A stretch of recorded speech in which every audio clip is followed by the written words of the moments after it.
Today we're going to install the stock airbox on this 2011 Toyota Tundra.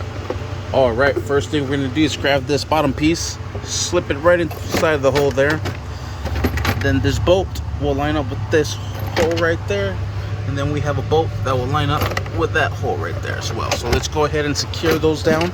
Those will be 10 millimeters. We have a 10 mil here with an extension. And make sure they're nice and tight on both ends.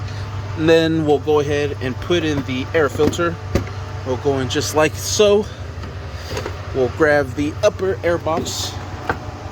We'll slip that in through there and line this up here.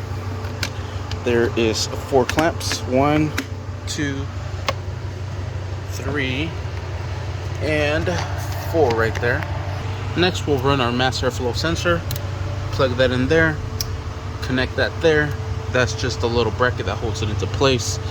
We'll bring this tubing up here, and by hand we should be able to squeeze this and bring this up forward. There's this little tube here as well. Connect that in there. Next thing we'll do is secure this down, and we are set. This will be a 10 millimeter as well. And there you have it. Next thing we'll do is put on the cover, and we're set. This will go right in here. Might need both hands for this. There, I got it. It's gonna go around to that bar, and you are set. And that is how you install the stock airbox on this 2011 Toyota Tundra. Thank you for watching. Please like and subscribe.